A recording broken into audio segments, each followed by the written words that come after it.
সেটা হচ্ছে যে আমরা সমস্ত ওষুধ যেটা কিনি, কলকাতা পৌরসভার যে ওষুধ কিনি আমরা নিজেরা টেন্ডার খুব একটা করি না। একদম যে ওষুধ পাওয়া যায় না সেগুলো আমরা যখন সেন্ট্রাল মেডিকেল স্টোর, যেটা আমাদের সেন্ট্রাল পৌরসভা সেন্ট্রাল মেডিকেল স্টোর দরকার হয়, আমরা যেটা কিনি হচ্ছে SMIS, store management information system. এটা হচ্ছে পশ্চিমবঙ্গ সরকারের একটা ওয়েবসাইট। পশ্চিমবঙ্গ সরকার সমস্ত ওষুধ প্রকিউরমেন্ট করেন, সেই ওষুধের যে ওয়েবসাইটে যে ওষুধগুলো থাকে আমরা তার থেকে ওষুধগুলো কিনি।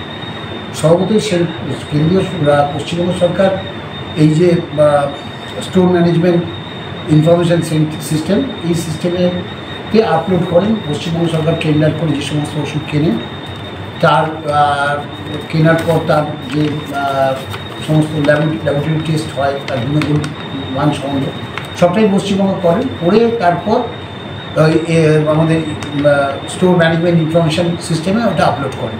আমরা সেখান থেকে লোয়েস্ট বিডার যে রেটে যেটাকে আপলোড করা হয় সেটাকে আমরা পারচেস করি। ফলে আমাদের আলাদা কোনো পরীক্ষার ব্যবস্থা নেই। এবার আমরা সেই ওষুধই কিনি যে ওষুধ পশ্চিমবঙ্গ সরকার অনুমোদন। পুরসভা অনেক ক্ষেত্রে যেটা বিভিন্ন ক্ষেত্রে অভিযোগ যেটা শোনা গেছে যে যেসব ওষুধ ব্যান হয়েছে সেই সব ওষুধ পুরসভার বেশ কয়েকটি স্বাস্থ্যকেন্দ্রে দেখা গেছে, এরকম অভিযোগ। না, এরকম অভিযোগের কোনো ভিত্তি নেই। এরকম অভিযোগ কেউ কোনো প্রমাণ দিতে পারেনি যে পুরসভার স্বাস্থ্যকেন্দ্রে কোনো অনুত্তীর্ণ অর্থাৎ এক্সপায়ার্ড ওষুধ ব্যবহার করা হচ্ছে। সেক্ষেত্রে যদি আমাদের কাছে ইনফরমেশান আসে সঙ্গে সঙ্গে আমরা দ্রুত ব্যবস্থা নিই।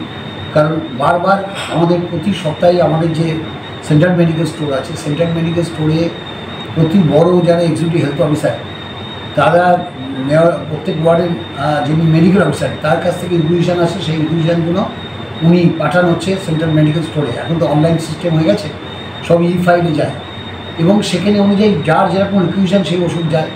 এবং ওষুধের যে আমাদের যে সেন্ট্রাল মেডিকেল স্টোরে যে ওষুধের স্টক, সেই ওষুধের স্টক তো রাজ্য সরকারের যে স্টোর ম্যানেজমেন্ট আমাদের medical information store management information system, সেই সিস্টেমের মধ্যেই ওষুধ কেনা হয়। এই সমস্ত ওষুধ সংস্থাগুলোর বিরুদ্ধে যদি এরকম থাকে সেক্ষেত্রে কী ধরনের কঠোর পদক্ষেপ নেওয়া কথা হচ্ছে যে প্রথম জিনিসটা বুঝতে হবে, আমরা কলকাতা পুরসভা সরাসরি বাজার থেকে ওষুধ কিনি।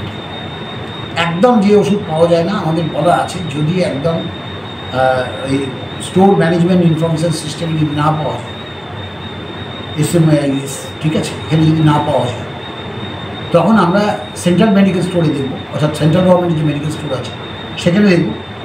সেখান থেকে যদি আমরা ওষুধ না পাই তখন আমরা পশ্চিমবঙ্গ সরকারের যে ফেয়ার প্রাইস শপ আছে সেখানে দেখব। সেখানে যদি সেই ওষুধ না পাওয়া যায় তখন আমরা টেন্ডার করে বাজার থেকে ওষুধ কিনব। তো সেটার প্রয়োজনীয়তা বলতে গেলে পড়েই না, কারণ আমরা আমাদের SMIS যেটা স্টোর ম্যানেজমেন্ট ইনফরমেশান সিস্টেম, সেখান থেকে আমরা সব ওষুধ কিনি এবং সেগুলো রাজ্য সরকার প্রথা নিয়ম মেনে টেন্ডার করে তার কোয়ালিটি ম্যানেজমেন্ট করে সেইটাই আপলোড করে আমরা সেখান থেকে ডাইরেক্ট ওষুধ।